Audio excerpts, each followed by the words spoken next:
É nesse clima, né, de alegria que a gente vem para cá, principalmente hoje. A princípio, para falar de um tema que chega a ser perturbador de início, mas que a gente vai compreendendo as leis divinas e os porquês, né, da nossa vida, da vida de todos nesse planeta. Então, aconteceu, né, semana passada, um terremoto que abalou a Venezuela, né?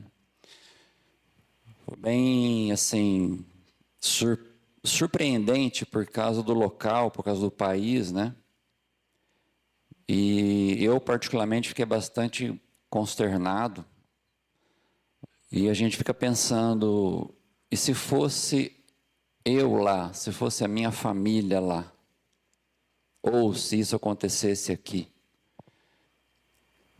Então, nós, como humanidade,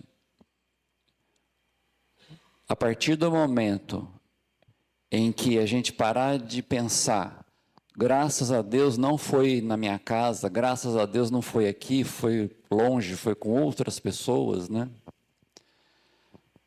A partir desse dia, enquanto humanidade, a gente vai estar pronto para a regeneração.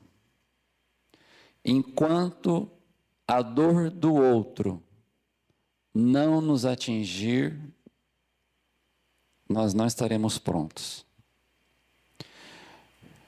Então, há poucos dias, centenas de famílias acordaram em poucos segundos e perderam suas casas, seus bens, sua segurança. O que faz um ser humano levantar no outro dia, no dia seguinte, e começar tudo de novo? Qual que é esse impulso que tem? Já aconteceram outras vezes, já aconteceram outras tragédias da natureza, e as pessoas se reconstruíram, as cidades se reconstruíram. Mas existem momentos em que a destruição não é só material. E às vezes a reconstrução do que não é material leva muito mais tempo do que reconstruir uma cidade. Até diversas encarnações. Então, o que aconteceu lá, por exemplo? Esse era um hotel, na foto que ele está bonito, e depois como ficou. Então, o que dados de hoje, né? São 1.700 mortos, mais de 5.000 feridos e 46.000 pessoas desaparecidas. Então, para quem está lá, eu fico imaginando assim, eu sobrevivo e não encontro a minha família. Então, o sentimento, a observação disso, né, passar por isso, é só quem passa mesmo para poder dizer o que se sente, né? Então, no Livro dos Espíritos, na pergunta 737, está assim, ó. Com que fim fere Deus a humanidade por meio de flagelos destruidores? Quem está perguntando é Kardec, né? Allan Kardec, encarnado, um ser humano, estudioso, cientista, ainda com a visão de um Deus punitivo. Né? Há mais de 150 anos, a visão que se tinha de Deus era um Deus que pune. Então, por que fere Deus? Por que pune Deus a humanidade? Com vulcão, incêndio, alagamento, terremoto. Né? Estamos falando só dos flagelos naturais, né? Sem falar das guerras. Então, qual que é o objetivo disso? Tem um objetivo útil para isso? E os espíritos respondem. para fazê-la, a humanidade, progredir mais depressa. Já não dissemos ser a destruição uma necessidade para a regeneração moral dos espíritos, que em cada nova existência sobem um degrau na escala do aperfeiçoamento? Preciso é que se veja o objetivo para que os resultados possam ser apreciados. Então, o fim, o objetivo é útil de um sofrimento? Ter um ente querido numa UTI em coma tem um objetivo útil para isso? Qual é o objetivo? Ah, sofreu um acidente, foi uma obra do acaso, né? E tá lá, né? A gente tem que passar por isso, tem que sofrer, né? A gente tem que ser forte. Existem pessoas que passam por uma encarnação sem problema nenhum. Qual que é a justiça nisso? Então, para que a gente progrida, para que a gente evolua mais depressa, algo precisa ser destruído. Ou o nosso orgulho, ou o nosso egoísmo, a nossa vaidade e assim por diante. Então, algo precisa ser destruído para que seja reconstruído. Então, tem até uma historinha que eu já contei aqui, o Dinho gosta de citar ela, que retrata como que algo que aparentemente é uma desgraça no primeiro momento causa um progresso mais rápido. Então, um povoado, alguns habitantes naquele povoado, eles tinham uma vida muito boa. Eles tinham uma vaca e dela tiravam leite, produziam queijo, todos os derivados, né, daquele leite. E aquela vaca era o que sustentava todo aquele vilarejo, né? E tinha o administrador daquele vilarejo, né? Muito orgulhoso, né? Que estava tudo dando muito certo. E um dia ouviu dizer que tinha um sábio na região lá, né? Muito respeitado por todos, tal. E ele fez um convite para o sábio visitar o vilarejo. Chegando lá, né? Foi bem recebido e tal, né? E o administrador todo orgulhoso. Olha aqui como nossa vida como é muito boa. E o sábio, por quê? É porque aquela vaca é o nosso ponto principal, é a nossa rainha, da onde a gente tira todo o nosso sustento, né? Graças a ela, todos trabalham, têm a sua renda, sobrevivem muito bem. E o sábio, e para que você me chamou aqui então? No que eu posso ajudar? Ele falou assim, tem alguma coisa que a gente pode fazer para, às vezes, melhorar alguma coisa, né? Aí o sábio foi perto da vaca, ela ficava do lado de uma ribanceira, e deu uma pesada nela e empurrou ela a ribanceira abaixo. Ela caiu e morreu. E o administrador ficou muito bravo, mas por que você fez isso? E todos ficaram, né, revoltados com aquilo, e o sábio teve que sair correndo, senão ele ia ser linchado lá, né? Passaram-se 10 anos, e o administrador, o mesmo, chamou o sábio novamente e falou assim, agora pode vir nesse convite que você não vai ser linchado, é para você ver o que aconteceu, né? Ele voltou lá, o vilarejo estava com as casas melhores, estava com o ambiente renovado, mais florido, as pessoas mais alegres ainda, tudo prosperou. E aí o o administrador falou assim, olha, a gente queria te agradecer porque a gente, num primeiro momento, a gente não tinha ideia, né, da sua atitude e tal, e foi a partir dela que a gente começou a buscar outras atividades, a gente fez parceria com outros vilarejos, a gente começou a plantar, a produzir, né, e assim agora a gente está melhor do que estava. Então, algo, às vezes, que parece uma desgraça, vamos falar assim, é algo que vai fazer com que as coisas melhorem. E, para nós simples mortais, às vezes é difícil enxergar. Porque a gente, por exemplo, uma pessoa, né, um ladrão entra na sua casa, mata a sua família inteira, deixa você vivo. Assim, e agora? O que Jesus faria no meu lugar?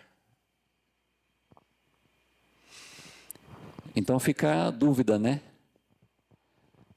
E aí a gente tende mesmo a cair na revolta, por que comigo, né? E por aí vai.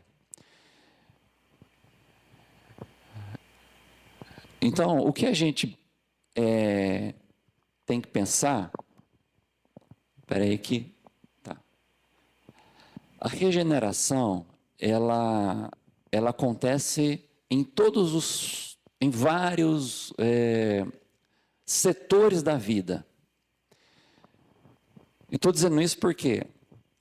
Porque quando acontece algo de ruim, muito ruim com a gente passa por um processo de regeneração, que às vezes ele é uma reconstrução material, uma reconstrução moral, algum tipo de reconstrução a gente tem que fazer.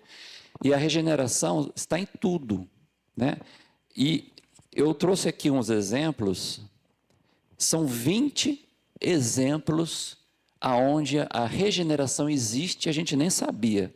Então, olha só, na área da biologia, eu só vou citar, não vou nem explicar o que é, que muitas aqui eu nem sei o que é. Então, a regeneração tecidual autóloga, regeneração epimórfica, morfalática, compensatória, guiada por tecidos, óssea guiada. Então, essa dentro da biologia e ciências da saúde. Aí, ciência ambiental, regeneração natural, artificial, agricultura regenerativa, regeneração urbana ambiental.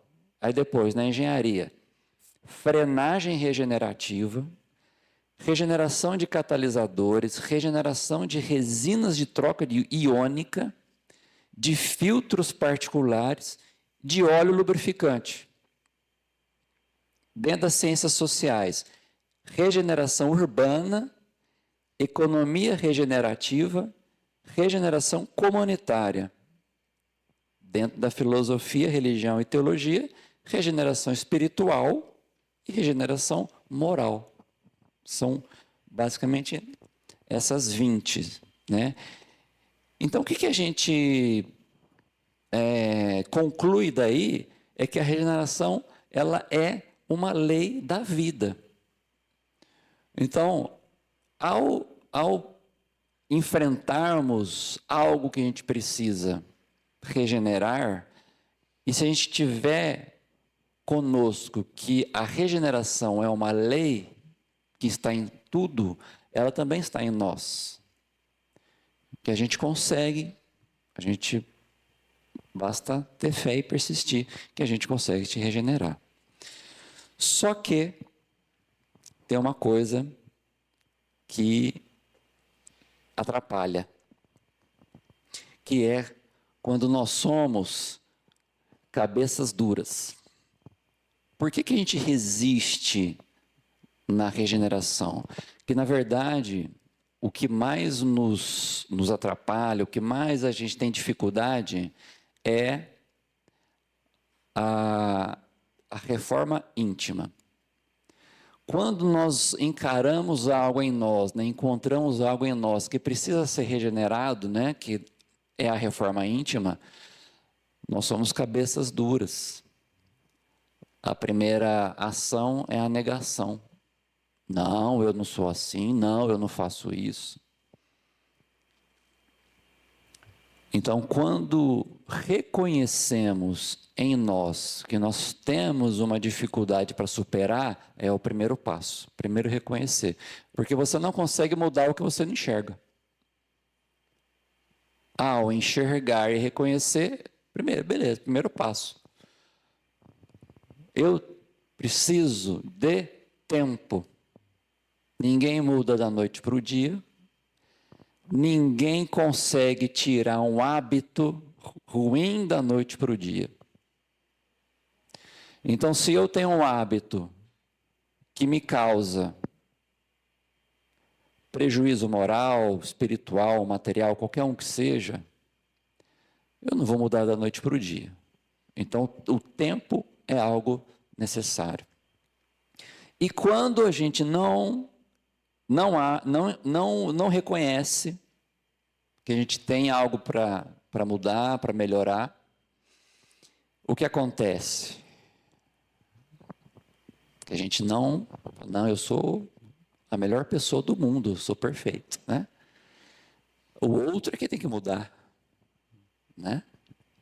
O que acontece? Aí vem a dor. Aí Deus manda a dor.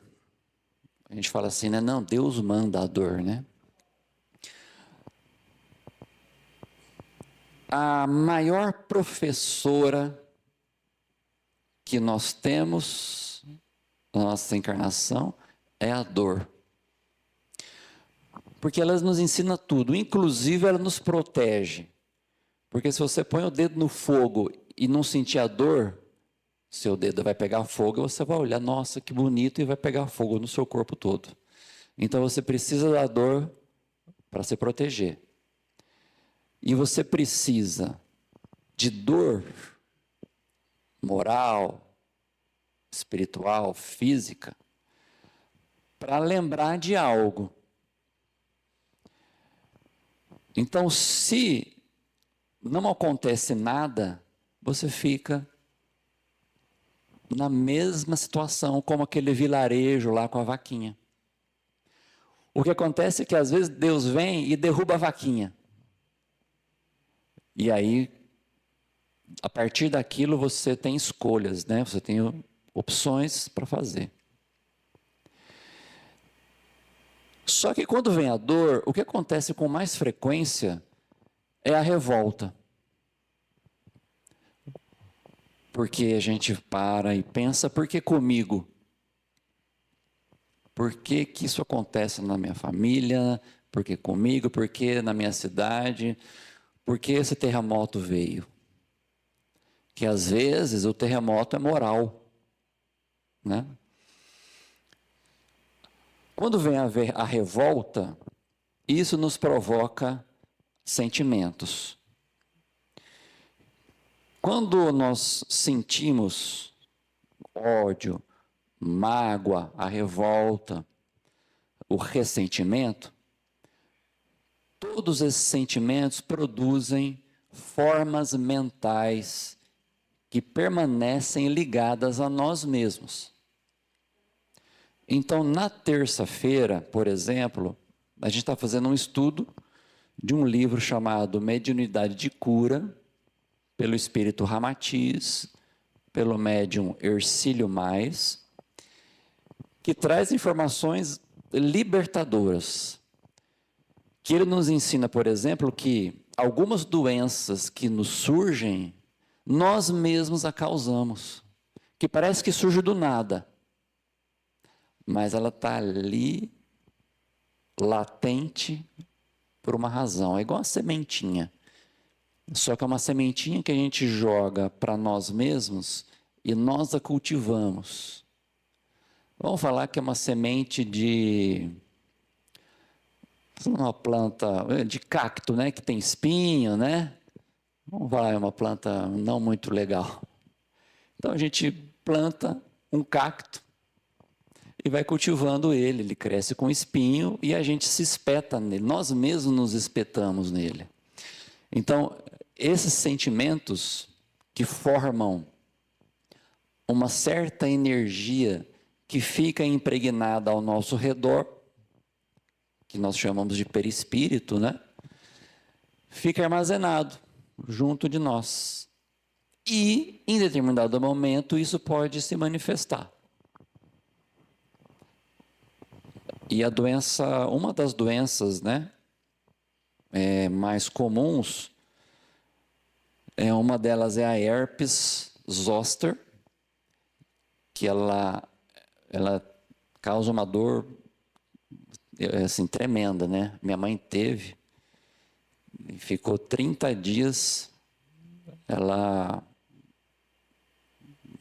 não sabia descrever a dor.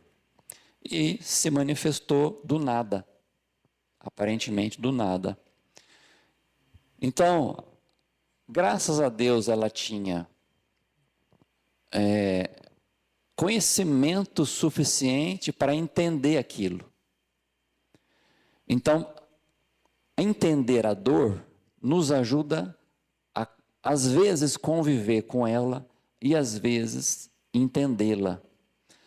Então, minha mãe abraçou essa dor e ela entendia que aquilo era uma manifestação de alguma coisa que não era castigo divino, não era nada. Ela mesma tinha produzido em algum momento e estava se manifestando ali.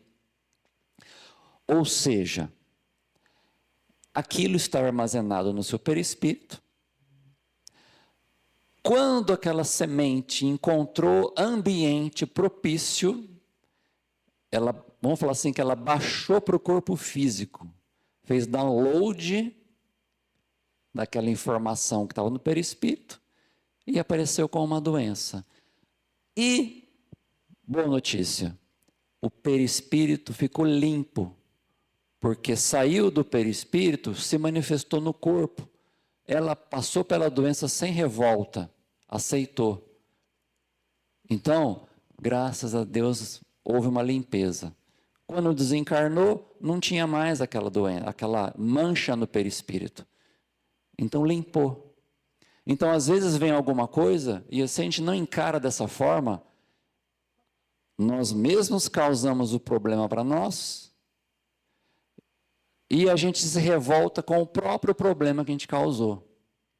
A gente faz o quê? A gente duplica o problema. Ao invés de lavar a roupa, a gente suja mais ainda. Então, o que a gente precisa fazer? Nós temos duas escolhas. A gente pode continuar cultivando, alimentando o ódio, a mágoa, a revolta, o ressentimento, a culpa. E isso provoca um ambiente que nos prejudica, ou a gente pode tomar outro caminho. Cada um de nós tem alguma pendência, tem alguma coisa com algum irmão, desta ou de outra encarnação. Quando é desta, a gente pensa assim, Jesus ensinou, amai os inimigos. Mas às vezes como é que eu faço então para chegar numa pessoa que eu não tenho muito, eu tenho uma pendênciazinha, às vezes a culpa até foi minha, aí eu preciso ir lá pedir desculpa. Às vezes o contato físico é impossível. Então parte de você. Parte de você, eu vou explicar por quê. O perdão, a gente já estudou várias vezes aqui. O que é o perdão, então? Quando Jesus falou amar os inimigos, por exemplo, ele falou assim, olha, amar os inimigos não é você ir lá, abraçar, ir lá, tratar ele como amigo, colocar ele no mesmo lugar no coração que você tem um amigo. Não é isso. Ele tem que entender que é você não ter sentimento de vingança, que é quando o bem atinge um desafeto, você ficar feliz por ele. E isso é muito difícil. Porque a gente fala assim, viu? Quando acontece o mal, né? Quando acontece o mal, com um desafeto, a gente fala assim, viu? Tá aí, ó, colheu o que plantou. Isso é o mais normal que a gente faz, que a gente pensa, né? É o primeiro. Então a gente tem que, nesse momento, dar um passo atrás. Ou quando o bem atinge, não falar assim, nossa, mas que como Deus é injusto, né? O outro ganhou na loteria e eu não. É o meu desafeto. Agora, ficar feliz por aquele que nos prejudica, é difícil ainda. Mas o perdão, ele não liberta o outro. Olha quem que sai da jaula. O perdão nos liberta. Quando a gente entende as consequências do perdão, verdadeiramente falando, né? A gente passa a conviver melhor conosco, com o próximo, os próximos mais próximos. Porque, às vezes, quando uma criança chuta sua canela, você vai encarar. É uma criança. Como é que eu vou me vingar de uma criança que chuta minha canela, né? Então, é um espírito em desenvolvimento, assim como eu. Que precisa, né? Nós estamos no mesmo barco nessa evolução. E aí, nesse caso entra, quando a gente passa por uma situação que a gente perdoa, consegue perdoar, que às vezes é da boca para fora, mas não pode ser da boca para fora. Então, a reconstrução ela acontece de diversas formas. E eu vou mostrar, no caso da reconstrução material, como ela realmente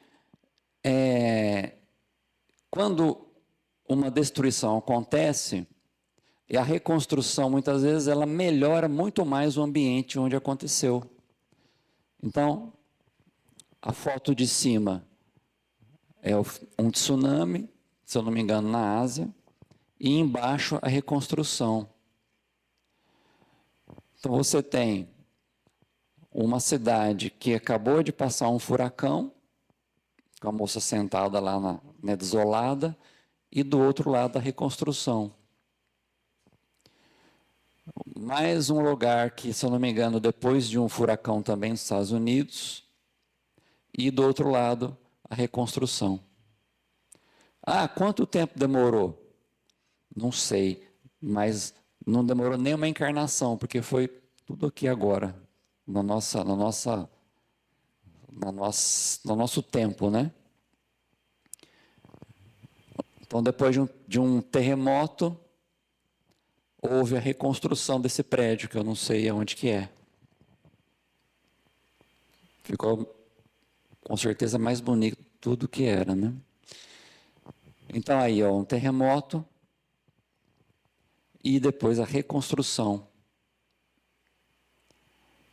São alguns exemplos, né, de que fica melhor depois.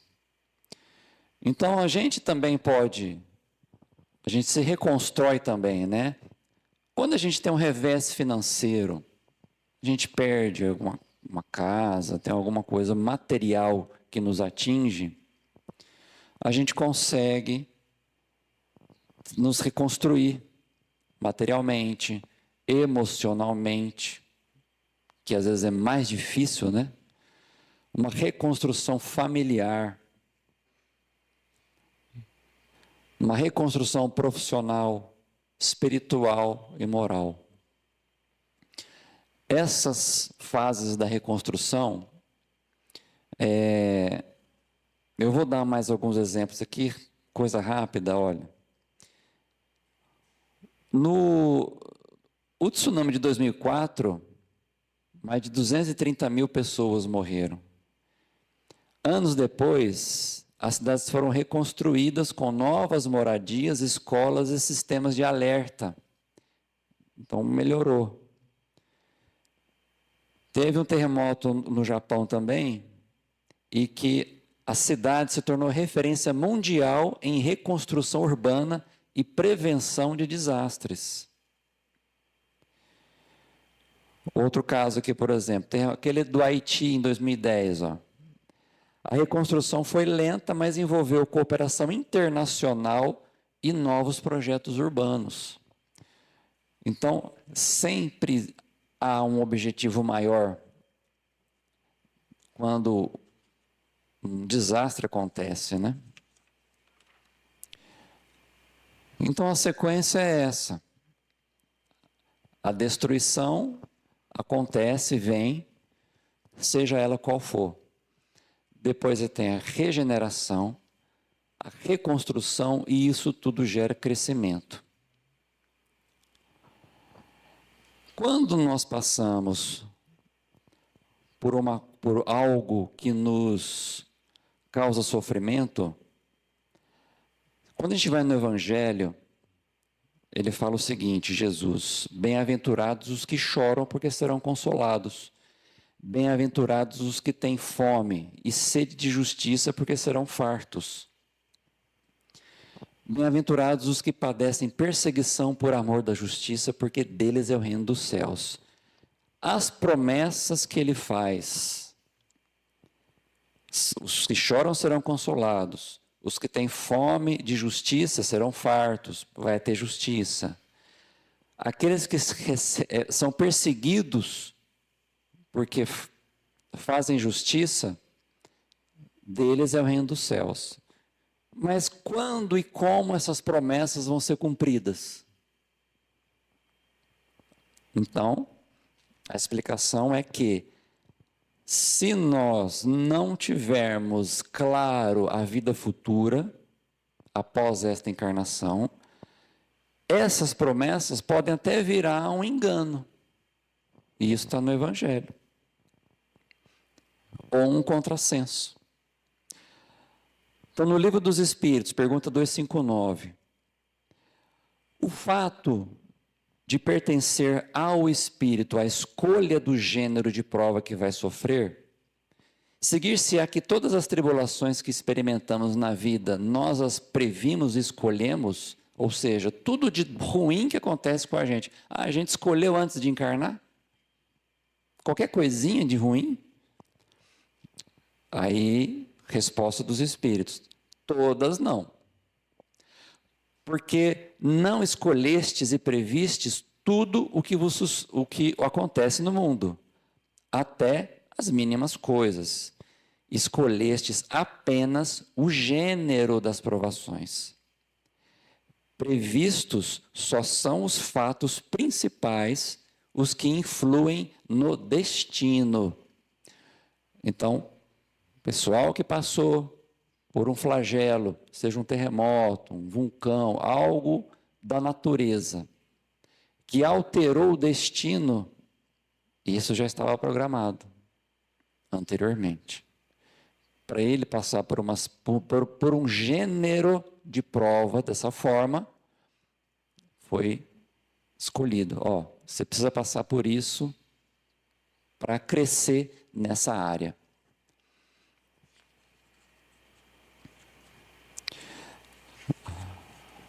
Então temos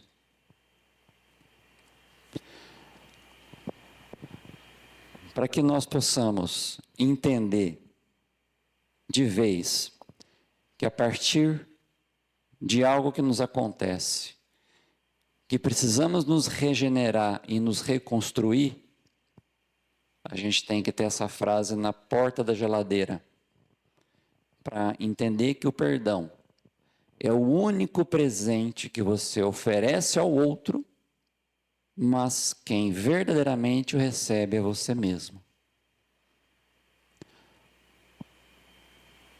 Você entrega o perdão, mas o presente é para você, por causa da libertação que a gente ganha com isso. Só que a gente tem que esclarecer uma coisa que fica parecendo assim, então quer dizer que o que o outro fez, ele vai ficar liberto? Vai ficar livre? Não.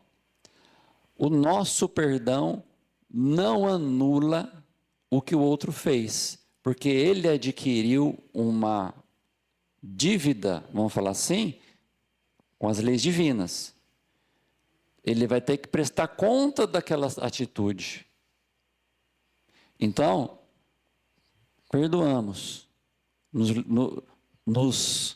conseguimos nos regenerar, porque a gente consegue lembrar da atitude, da ocasião, da ação, sem nos machucar.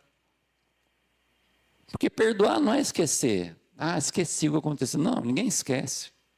Principalmente quando é algo muito, muito poderoso, ruim, assim, muito ruim, né? E marca demais. Então a gente não esquece. A gente tem que renovar. Então, para a gente finalizar, realmente o caminho não tem outro, né? É esse mesmo. Vinde a mim todos os que estáis cansados e oprimidos, e eu vos aliviarei. Então a imagem de Jesus consolando, né? Tanta gente, nos consolando até hoje, é o que a gente precisa para os nossos dias. Para terminar, eu vou contar rapidinho a história de Jó. O que aconteceu com Jó? Ele era um homem íntegro, justo, temente a Deus e muito próspero. Possuía uma grande família, muitos servos, rebanhos e riquezas, sendo considerado um dos homens mais ricos da sua região. Em um curto espaço de tempo, sua vida foi completamente transformada. Perdeu todos os seus rebanhos e bens, seus servos foram mortos, seus 10 filhos morreram quando a casa onde estavam desabou. Foi acometido por uma dolorosa doença de pele que cobria seu corpo de chagas todinho. Sua esposa, tomada pelo desespero, chegou a dizer: amaldiçoa o Deus e morre. Amaldiçoa a Deus e morre. Seus amigos insistiam que ele deveria ter cometido algum pecado grave para sofrer tanto. Mesmo profundamente abatido, Jó recusou-se a abandonar sua fé. Questionou, lamentou sua dor e buscou compreender o motivo de tanto sofrimento, mas permaneceu confiando em Deus. Esse é o livro de Jó. Ao final do livro, após esse período de provação, sua vida é restaurada. Jó recupera a saúde, reconstrói sua família, recebe novamente prosperidade e vive muitos anos, simbolizando que a fidelidade, a perseverança e o aprendizado podem conduzir à renovação. Então, a nossa regeneração íntima tem aí alguns fatores que a gente precisa observar. O mais importante, quando algo de ruim nos acontece, é a revolta. Tentar evitar ao máximo adquirir mais compromisso do que a gente já tem. Abraçar a dor, entendê-la e